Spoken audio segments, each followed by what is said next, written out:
Meu abraço a você. Estamos de volta pela Rede Bandeirantes de televisão para todo o norte e nordeste do país com mais uma edição do Nossa Classe. Mais um programa que leva informação, que debate os temas importantes a partir de Brasília, na área política, na área empresarial, também associativa e das corporações aqui na capital brasileira. E hoje nós vamos conversar com um jovem parlamentar da Câmara Federal, está no seu primeiro mandato, ex-vereador, ex-prefeito no estado da Bahia, empresário e que está aí cumprindo pelo Movimento Democrático Brasileiro, MDB, o seu mandato como deputado federal no estado baiano. Ele tem, inclusive, muitas lutas em favor de determinadas regiões da Bahia, seja na educação, seja na infraestrutura, seja na saúde, e a gente vai poder detalhar tudo isso a partir de agora. Estou falando do deputado Ricardo Maia, que nos dá a honra de vir conversar com a gente nesse programa de hoje. Primeiro que tudo, a alegria de recebê-lo aqui nos estúdios da Banda em Brasília, da Banda Nordeste, para a gente conversar, deputado. Eu que tenho a satisfação de receber o convite desse bate-papo aqui, dessa prestação de conta, de dialogar sobre o nosso mandato, falar de movimentos de Brasília, falar do desenvolvimento que chega ao nosso sertão baiano, à nossa Bahia. Perfeitamente. E, como a gente está falando para vários estados, quem é Ricardo Maia? Como é que foi a sua trajetória profissional e como é que chegou, como é que ingressou à atividade política anos atrás como vereador, depois como prefeito lá no interior baiano e agora deputado federal? Bem, eu vi que a política poderia ingressar na política. Em 2007 foi a primeira vez que eu me filiei a um partido. 2007. 2008 concorri à eleição de vereador na minha cidade e fizemos aquelas campanhas de 90 dias que você percorria, né? Que é a eleição mais difícil. Estou hoje com o mandato de deputado federal, mas a eleição mais difícil que se tem para concorrer é uma eleição de vereador. E eu fui o mais votado. Na época, em 2008, fui o mais votado, bati o meu coeficiente, para surpresa de muitos, mas não para mim, porque eu sabia o que eu tinha feito, do que minha determinação de buscar o voto, de pedir o voto, de assumir o compromisso, de olhar no olho das pessoas e conseguir ser vereador. E passei os 4 anos como vereador no Poder Legislativo, e eu vi que eu poderia fazer mais pela minha cidade. E aí foi quando surgiu uma ideia silenciosa na minha mente, que eu teria que ter uma boa convivência com os pares. E lá fiz uma boa convivência com os meus colegas vereadores e consegui ser candidato a prefeito da minha terra, né, Ribeira do Pombal, lá no sertão da Bahia, que consegui me eleger e depois se reeleger.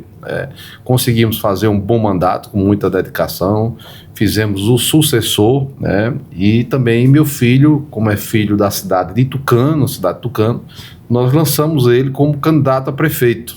Mas o mais importante disso tudo, ele tinha 21 anos de idade, ele era o último de 5 candidatos, ele era o último da pesquisa, né? O primeiro tinha 48%, e ele tinha 3,5%. Isso no dia da convenção. No dia da convenção ele tinha 3,5%. E aí ele começou a andar pela cidade de Tucano, andar pelos povoados e começou a se apresentar, ouvir as pessoas e levar uma proposta. Qual era a proposta que ele levava para as pessoas?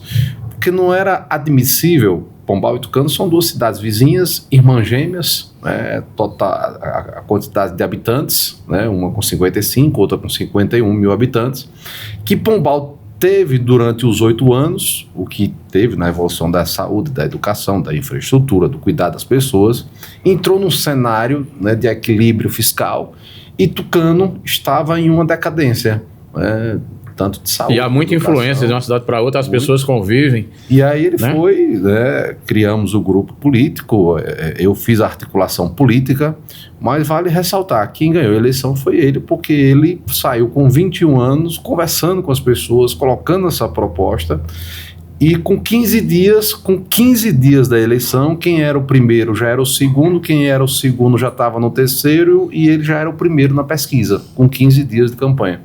E a campanha criou o corpo e ele ganhou a eleição. Mais de 3 mil votos de frente. O prefeito eleito mais jovem do Brasil, ficou entre os 3 mais jovens do Brasil, mais jovem da Bahia, e hoje ele está reeleito com 78% dos votos válidos. E um detalhe que eu acho que são poucos municípios, e aliás eu desconheço, Tucano é 100% a base, né, de vereadores foram eleita da base do prefeito. São 15 vereadores da Câmara, 15 foram eleitos pela coligação do prefeito. Perfeito. E a chegada ao mandato de deputado federal? Porque você tem ali Ribeira do Pombal, Tucano, Jeremoabo, Cipó, uma região carente, inclusive, de muitas ações aqui em Brasília. Isso, de certa forma, foi, digamos assim, uma plataforma, uma forma de colocar essa necessidade de ter um representante verdadeiramente da região, e daí surgiu a candidatura federal? Olha, eu iniciei um projeto em 2014 para concorrer em 2022. Ela não nasceu em 2021, que eu fiquei sem mandato. Ela nasceu em 2014, quando eu, no município de Ribeira do Pombal, não costumava se dar votação expressiva a deputado. O deputado tinha 3, 4, no máximo 5 mil votos, né, e espalhado. Quando a gente deu uma votação de 10 mil votos ao deputado federal e deu 10 mil votos ao deputado estadual, ali acendeu uma luz que nós poderíamos ter um candidato a deputado, não definido ainda se era estadual ou federal, mas que nós poderíamos ter um candidato a deputado. E a necessidade regional é o que fez nós tomar uma decisão de ser candidato em 2022 a deputado federal. Porque nós temos um vácuo educacional de cursos federais gigante. Nós não temos uma rede de saúde, nós não temos na nossa região obras estruturantes que venham atender a população, como outras regiões têm. E eu costumo dizer, quando a gente passou a caminhar na campanha, a gente começou a ver a realidade de outros municípios e o nosso não tinha dado esses passos largos que precisava dar. Então foi quando tomamos a decisão de ser pré-candidato a deputado federal, para exatamente fazer uma ponte de ligação, uma extensão de um representante legítimo, que eu moro lá na região, eu moro em Ribeira do Pombal. Eu costumo dizer que eu moro no olho do furacão. Eu saio daqui, e não vou para Salvador, eu vou para o território, eu vou para o meu território, dos semiáridos, do Cinzal, de Itaparica. Então a gente fica militando politicamente. E nós temos bandeiras que já demos passos importantes, mas precisamos avançar ainda muito mais, precisamos realizar muito mais. E esse mandato nos conduziu a realizações como o Instituto Federal Baiano, que inaugura agora em setembro, que é o primeiro curso federal na nossa região. E rodovias que... eu, inclusive, eu vou tratar esses temas, por exemplo, infraestrutura. Rodovias é uma coisa que o senhor tem se preocupado, né? A gente está ali naquela área, num caminho que leva para o norte do país, através de Paulo Afonso, e que desce via Lagoinhas também para Salvador, Feira de Santana. Tem trocamentos rodoviários importantíssimos, não só da 116, como demais. Como é que está hoje essa realidade em nível de infraestrutura das estradas naquela região? Olha, a 116 ela está sendo duplicada, já está em execução a duplicação. Graças ao presidente Lula, ao ministro da época Renan Filho. Do seu partido, né? Exato, nosso partido, que teve a determinação de tocar esse projeto, porque esse projeto ele tinha sido paralisado. E a empresa vencedora, ela desistiu da execução da obra, e foi da onde a gente ficou em cima da superintendência estadual, da superintendência nacional, do ministro, e colocou o segundo consórcio, e fizeram o reequilíbrio de preço. A questão do TCU também deu parecer, demorou exatamente para a legalidade, mas hoje é uma realidade. Está sendo executado em pleno vapor. Ela vai até Serrinha, e ela vai até Teofilândia a execução, mas até Serrinha entrega esse ano a duplicação. É uma porta de entrada. Quer dizer, saindo de Feira, você passa ali em Santa Bárbara, que até Santa Bárbara já está duplicada. Já está duplicado. Foi do governo anterior. Araci. E aí ela vai passar para seguir até Teofilândia. Agora houve... Eu conheço um pouco a área, viu? Já vi que você conhece. E a nossa região lá agora, a 116, ela foi privatizada. Alguns há um pensamento de negativo, mas eu vejo como desenvolvimento. Só se vê o lado positivo no futuro. No futuro, quando você sai numa estrada que você não tem buraco, não tem risco de acidente, que você tem socorro, que você tem assistência, aí você vai analisar que verdadeiramente é uma troca. Você está contribuindo para ter exatamente aquele serviço de qualidade. Quando você olha que o bem público, né, eu sou a favor da privatização das estradas. Sou a favor, claro, com um preço que seja, né, justo, principalmente em que região, em que estado, em que região vai ser. Não fazer o que a Via Bahia fez, né? Exato. Aí, cobrava e não executava. Não executava. Então, quando você vê o projeto, o contrato, né, que vai construir viadutos, que vai fazer duplicação, que vai ter local de resgate, vai ter enfermaria, que vai ter estrutura suficiente para aquelas pessoas que vão estar cruzando a BR-116 e está ligando a Sergipe, aquilo ali é uma porta de entrada de desenvolvimento econômico para aquela região. Aquela região vai ter agora que liga o estado da Bahia a Pernambuco, né, a rota do sertão. Até Salgueiro. Até Salgueiro, aquela rota do sertão. Exatamente. Que antigamente ninguém queria passar nem por ali. Não, até com medo dos assalto e tudo mais. Pelas estradas ruins que tinha, então assim, nós vamos... Você vê, essa semana nós tivemos um acidente gravíssimo, né, com 10, 11, 12 mortos, uma van, exatamente pela falta de infraestrutura e de condições das estradas. Às vezes a pessoa desconhece, coloca uma velocidade excessiva e termina no desastre que a gente teve essa semana, né, deputado? E isso tudo protege. Se você pegar os números das estradas privatizadas de acidentes e pegar das estradas que não são, né, que são de domínio do DENIT, o número de acidentes, ela é totalmente diferente. Primeiro, a qualidade da obra ela é diferente, né, da manutenção, porque a coisa pública, ela tem aqui uma licitação, ela venceu, para fazer novamente uma licitação, ela pode demorar 1 ano para acontecer. Só que durante 6 meses a estrada já está totalmente destruída, né? Investimento público, que esse recurso pode ser alocado em investimentos da área de saúde, né? O orçamento do Ministério do Transporte é de bilhões para dar manutenção das estradas.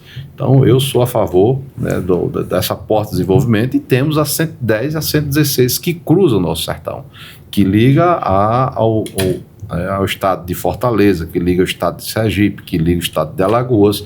Então, nós passamos a BR daqui e eu vejo uma porta agora de entrada muito forte para o desenvolvimento daqui a 5, 10, 15 anos. O senhor falou do Instituto Federal, que já é uma realidade, aí a gente está nos próximos dias, mas o senhor está numa luta titânica aí também na nossa universidade, naquela região do sertão baiano, né, deputado? Essa é a missão. Eu vim para cá com essa missão. O projeto, eu estou conversando com os líderes partidários, que eu quero que o projeto tramite agora no regime de urgência, porque sabe que ela tem as comissões, já passou em 2 comissões, está na comissão de educação, já está com parecer, com parecer na comissão de educação, mas só que ainda tem mais comissões. Como nós temos o tempo curto, né, esse ano, que é um ano eleitoral, o tempo curto, eu estou trabalhando com os líderes, com o presidente da Câmara, que ele coloca como regime de urgência para ser discutido, debatido, votado e para o Senado, que é a Universidade Federal dos 4 territórios. Nós somos o único vácuo educacional que tem naquela região, né, que isso se desenvolveu muito no país, em todo o nosso país, e não é justo que o sertanejo, que necessita da faculdade, da Universidade Federal, gratuita, seja privado, né, ele não tem o direito, porque o governo não investiu enquanto investe no sul, no sudeste, no oeste. Então nós nordestinos precisamos ter, e eu sou essa voz que chegou aqui em Brasília, né? Se você for no meu gabinete, está lá um adesivo, porque é minha bandeira de luta, e acredito que esse projeto tramitando, em um próximo governo, a gente tem que deixar a burocracia pronta, né? Exato. Senão não existe. Deixar o projeto de lei para no próximo governo ela ter a sua início de execução dessa obra. Perfeitamente. Para o nosso telespectador que está acompanhando, não só lá no Sertão Baiano, no todo o estado da Bahia e fora, o NACOM. O que é, eu sei que é outra missão sua, eu queria que o senhor detalhasse o que é a NACOM e acessibilidade que o senhor está tendo em relação a esse tema, em cima do sofrimento de milhares de pessoas que às vezes viajam quilômetros apenas para buscar um tratamento de saúde. Logo quando a gente assumiu o mandato, a gente já fez uma reunião com a secretária de saúde do estado. E nós colocamos exatamente o tratamento, né? O NACOM para ser o tratamento de câncer das pessoas. Eu fui prefeito 8 anos e continuo da mesma forma. as pessoas utilizando o veículo TFD que sai da sua residência para ir fazer um tratamento, né, a 300 quilômetros. A nossa cidade lá é 300, mas tem cidade que é 500, 600 quilômetros de distância para fazer um tratamento de câncer. O que nós queremos é que ela seja regionalizado, que ela venha para o sertão, que ela aproxime o serviço para a população. Porque quando você fala, né, quando você vai a um médico, quando você ouve o médico pega um diagnóstico seu, ele diz a palavra que você está de câncer, naquele momento você já está fragilizado. Emocionalmente? Psicologicamente, emocionalmente, você está fragilizado, tanto você como sua família. Então nós precisamos levar para a nossa região. Que seja feito o estudo técnico, não sou eu que vou dizer que seja em Ribeira do Pombal, que seja em Cícero Dantas, né, a questão do estudo técnico para dizer vai ser implementado. Eu já coloquei à disposição da Secretaria de Saúde do Estado que o imóvel, eu coloco emenda impositiva para ser construída e faço o compromisso, quanto Deus me der o mandato, de também colocar 50% das nossas emendas impositivas de saúde na unidade.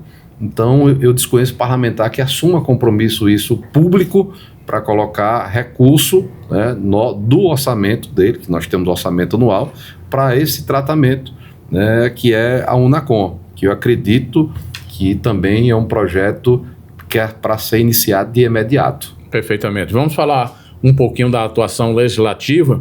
A sua proposta que quer tirar o IPI, os impostos que são alocados em cima da venda de veículos, no caso de ambulâncias para atendimento à área pública no país. Sim, na verdade a gente apresentou vários projetos no intuito do nossa caminhada, né? Fizemos alguns requerimentos.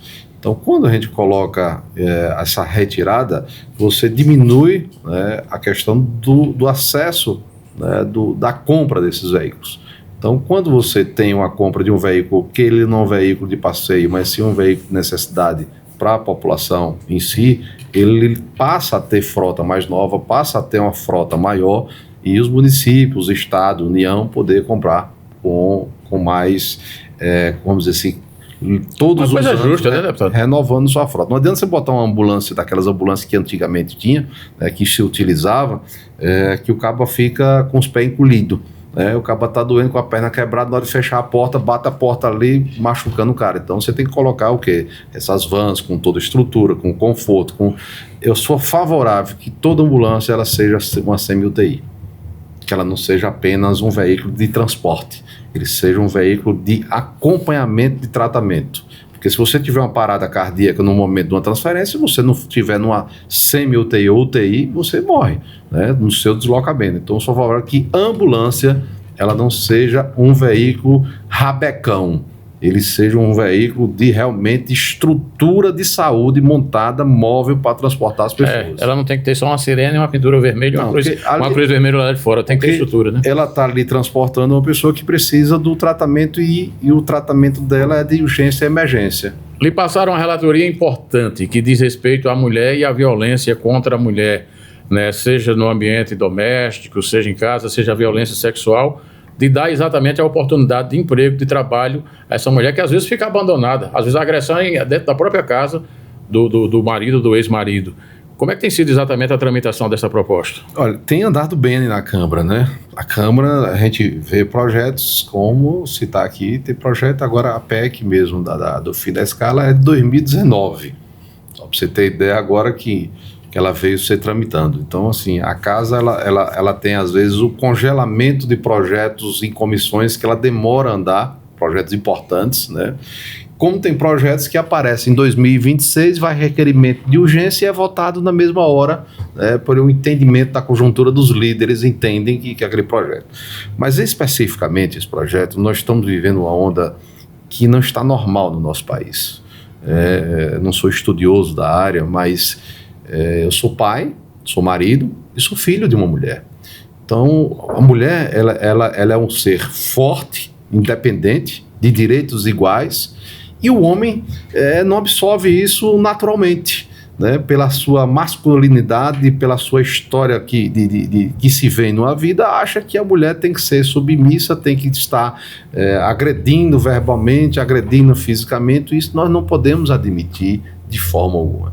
Tem que ser endurecida a pena, tem que se favorecer a mulher que tem exatamente a questão da violência, ela tem que ter o ingresso ao mercado de trabalho mais facilitado. Então essa é a nossa relatoria e essa também é das nossas bandeiras, porque eu digo sempre, alguém é filho de uma mulher. Perfeitamente. Para a gente fechar o programa, vamos fazer um ping-pong rapidozinho aqui de temas nacionais que o Congresso tem apreciado, que o governo tem mandado, ou que tem aparecido propostas, e que o senhor tem favoravelmente se colocado a favor da sociedade. Redução do imposto de renda. Favorável. E o senhor entende que é uma medida que verdadeiramente atinge aqueles que mais precisam, quem ganha até 5 mil? Primeiro, é um absurdo cobrar imposto de renda de salário, né? A gente trabalhador, a gente trabalha 30 dias por semana. Por mês? Por mês, exato. Trabalha 30 dias por mês. E você tem que pagar... Aí essa escala vai ficar muito pior do que a 6 por 1, viu? 30 dias por semana ficaria... Tô brincando. Os 30 dias, né, o mês que a gente trabalha e ser descontado o salário.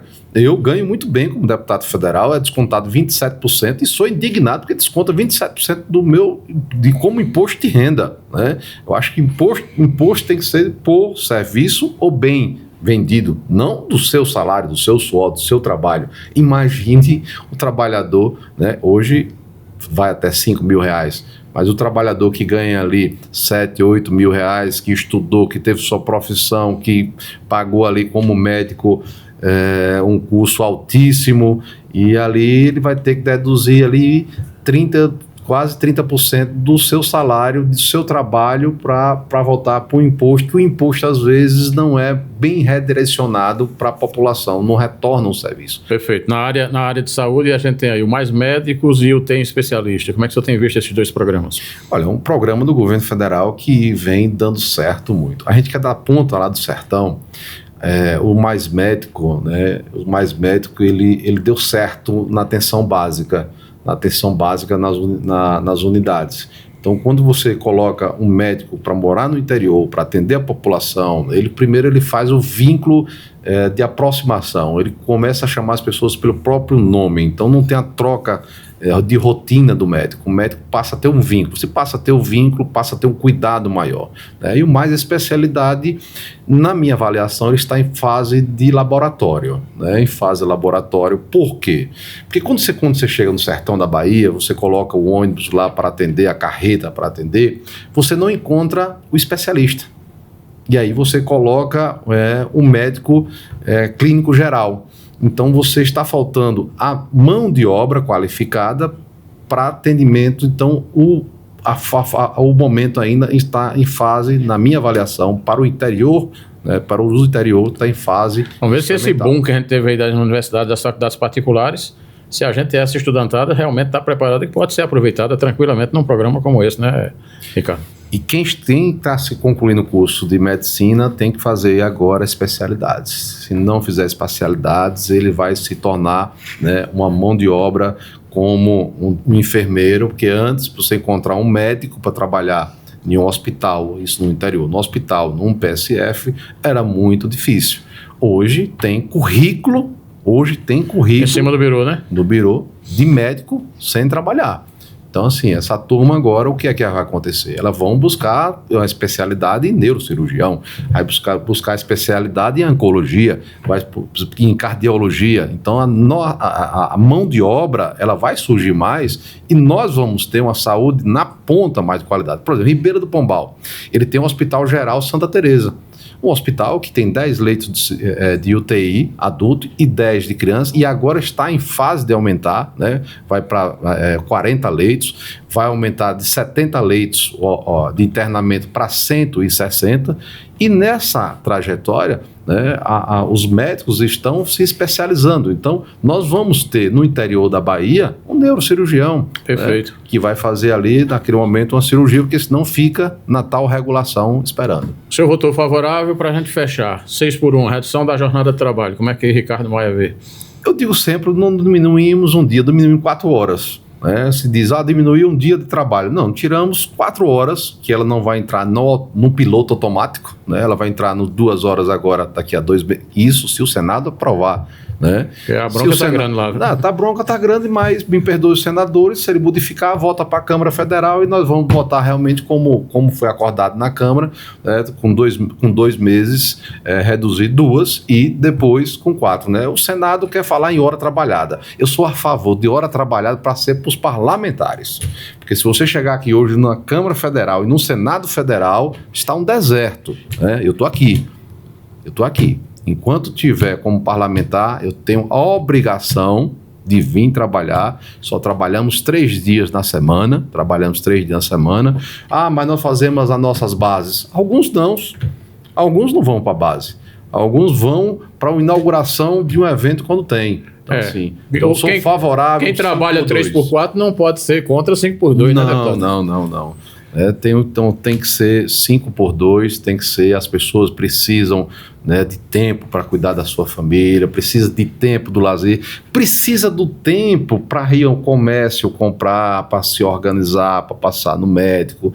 Então isso gera também aumento de consumo, né, quando você trabalha de segunda a sábado, né, a cidade que tiver um shopping, você tem um local para ir ainda. Se você não tiver um shopping center, na minha cidade, lá no domingo, você só acha lá mesmo um boteco aberto para tomar uma pinga. Agora, um comércio aberto para você ir lá, né, fazer uma compra numa loja, né, de uma roupa, você não vai encontrar. Então, você vai ter o sábado, né, aberto ali para poder consumir. Ricardo Maia, muito obrigado por ter vindo aos estúdios. Foi um prazer enorme tê-lo aqui conosco, conversando nessa entrevista do Grupo Bandeirantes de Televisão, da Band Nordeste, para todo o estado da Bahia e para todo o Nordeste. Eu que agradeço, né? Que agradeço aí o convite. Eu ingressei na política por um único motivo. E vou ficar nela até no dia que eu me sentir útil na política. O que é sentir útil? É você poder realizar, é você levar que a política ela seja uma política pública de modo geral. Eu sou filho de mãe solteira, fui tratorista, né? E ingressei na política pegando apenas na mão do povo. Não tenho padrinho político, nunca ocupei cargo em estado, nem diretoria, nem tenho padrinho. Escolhi vir para o partido na época para ser vereador, escolhi para ser partido, para ser prefeito, e escolhi o partido também do MDB que estou hoje, porque quem realmente importa para mim as pessoas que votaram comigo. Então, estou aqui em Brasília, né, numa ascensão de vereador, de prefeito, e se tornar deputado federal, que é muito difícil. Ainda mais num estado como a Bahia. Não, eu vou lhe dizer, se eu sei que era difícil assim, eu não tinha tido nem a coragem, né, porque hoje eu sei o que é a força de um deputado federal. Então, eu entrei com um sonho. E esse sonho se tornou uma realidade e hoje eu estou deputado federal podendo realizar pela minha Bahia. Muito bem, muito obrigado a você por ter vindo conversar conosco. E você continue, como disse o deputado aí, no seu sonho, viu? Há sempre um caminho a ser buscado, cada um, com a idade que você tenha, onde você esteja, fazendo o que esteja. Se fizer bem feito, pode ter certeza que você vai fazer a diferença. Eu estou indo embora e não esqueça, é possível subir na vida falando a verdade. Só o poder de Deus é grande e é pelos humildes que Ele é honrado. Um grande abraço e até o próximo programa.